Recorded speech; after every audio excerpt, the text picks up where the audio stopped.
Muling uminit ang tensyon sa East Asia matapos maglabas ng isang matinding babala ang North Korea laban sa Japan. Ayon sa Pyongyang, ang umano'y ambisyon ng Tokyo na magkaroon ng nuclear weapon ay dapat pigilan sa kahit anong paraan, isang pahayag na nagpapakita ng seryosong antas ng pagkaalarma ng North Korea. Ang pahayag na ito ni Kim ay hindi basta retorika o pagsasabi na gumagawa ng propagandang pananakot ang Japan, kundi malinaw na indikasyon ng kanyang malalim na pangamba sa posibleng pagbabago ng balanse ng kapangyarihan sa rehiyon. Sa isang lugar na mayroong napakaraming armas nuklear, missile test at nakikipagkompetisyon sa pagpapalakas ng militar, ang ganitong pahayag ng Pyongyang ay mayroong napakabigat na implikasyon, lalo na't nagmumula ito sa isang bansang aktibong nagmamay-ari at nagpapaunlad ng sarili nitong nuclear arsenal. Ang tanong ngayon, bakit biglang naging sentro ng usapin ng Japan at ano ang mas malalim na kahulugan nito?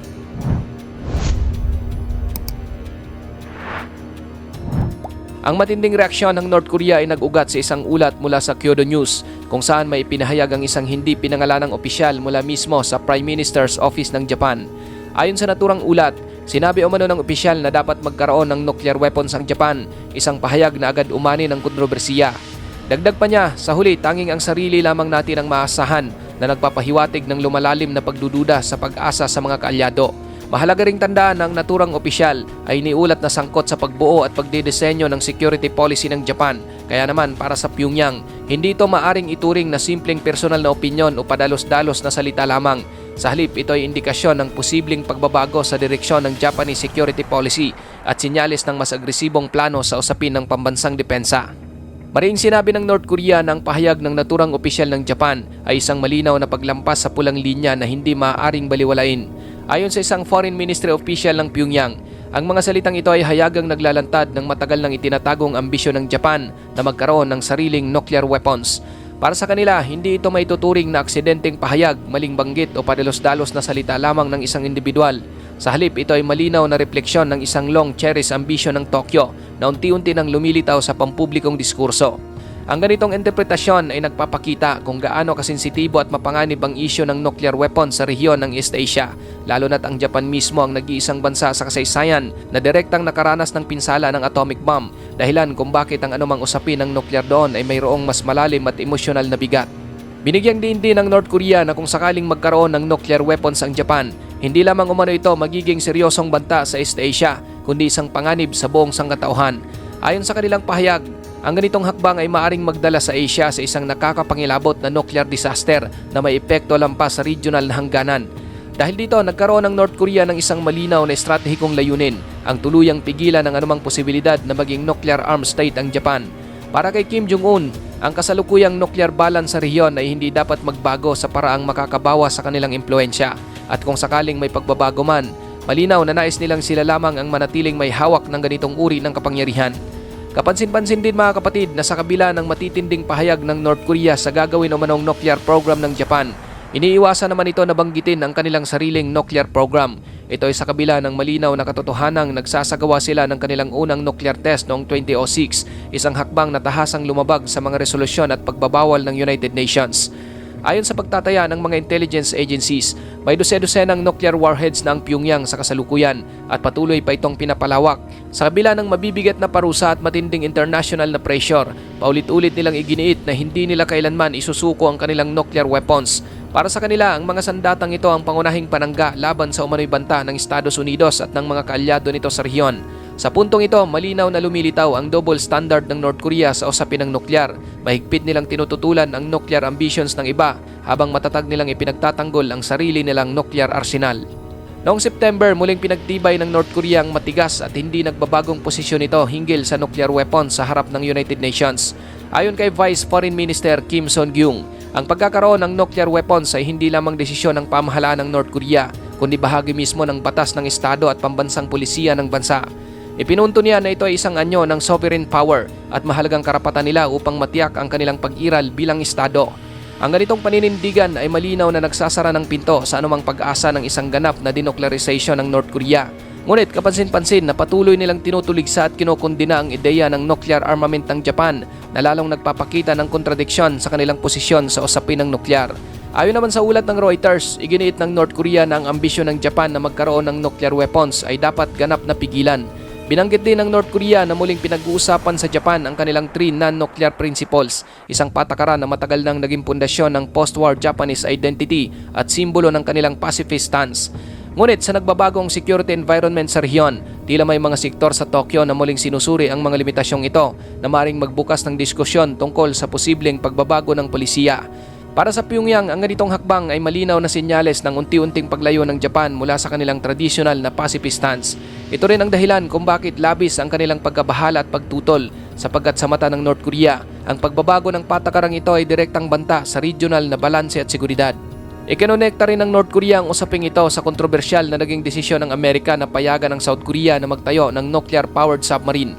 Ayon sa ulat ng KCNA, naging mas lantad at aktibo ang diskusyon sa Japan tungkol sa posibilidad ng pagkakaroon ng sariling nuclear weapons matapos ang naturang pag-aproba.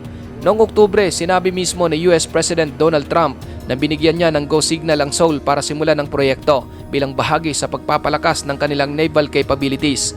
Ngunit para sa Pyongyang, ang hakbang na ito ay malinaw na nagpapakita ng unti-unting pagluwag o paglabag sa dating mahigpit na nuclear tabo sa rehiyon.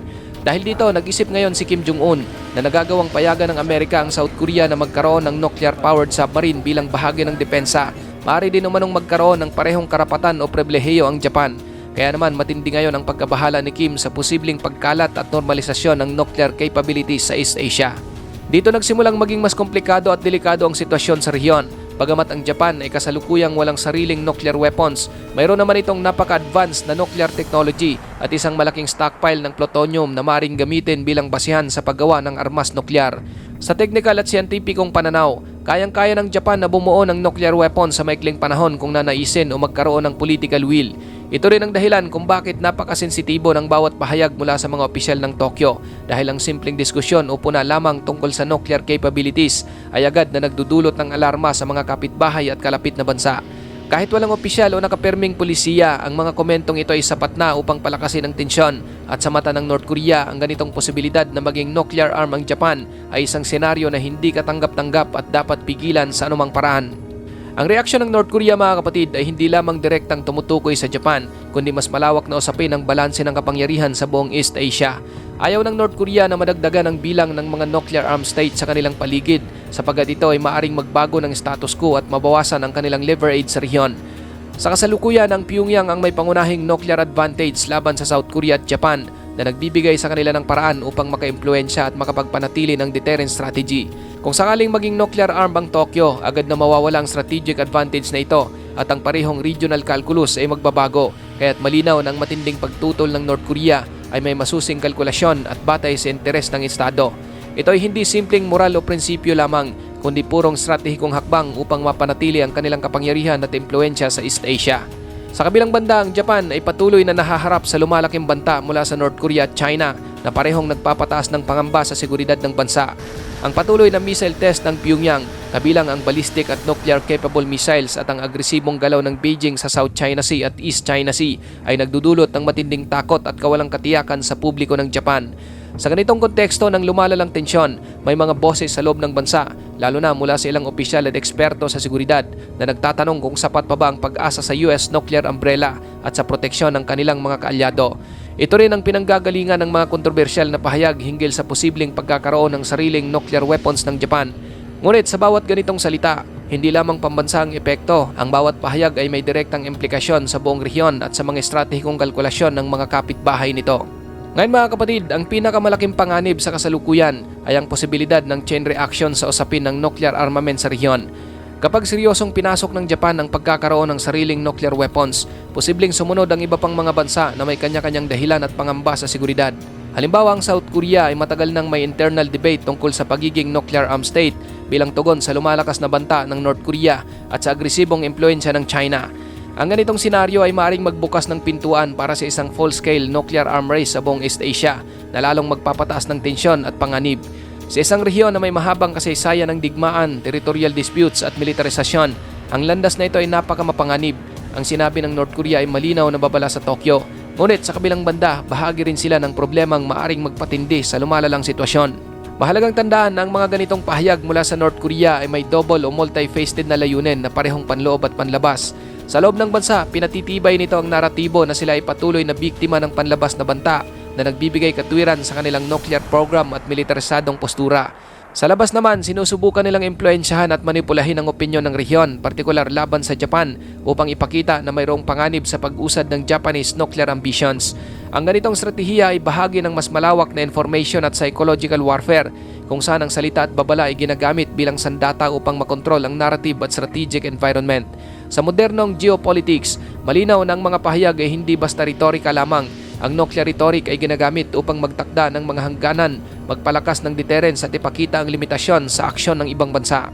Ngayon mga kapatid, ang malaking tanong, paano tutugon ang Japan at ang mas malawak na international na komunidad sa lumalalang tensyon? Mananatili ba ang Tokyo sa mahigpit nitong non-nuclear stance o patuloy na lalakas ang debate at diskusyon sa loob ng bansa hinggil sa posibleng pagkakaroon ng nuclear weapons bilang tugon sa lumalaking banta ng North Korea at China? At sa ganitong konteksto, hanggang saan ang magiging papel ng Estados Unidos sa paghubog at paggabay sa desisyong ito? Ang isyu ng nuclear weapons ay hindi lamang simpleng usapin ng pambansang depensa o seguridad, kundi isang kritikal na usapin hinggil sa kaligtasan at kapakanan ng buong mundo. Kung hindi maagapan at mapipigilan ang patuloy na escalation, ang tanong ay hindi na kung sino ang may nuclear weapons, kundi sino ang unang magkakamali o magpapasimula ng aksidenteng krisis. Sa ganitong napakadelikadong laro, malinaw na walang tunay na panalo, lahat ay may panganib at lahat ay posibleng maging biktima ng sariling aksyon o miscalculation. Ikaw kapatid, ano ang masasabi mo sa bidyong ito?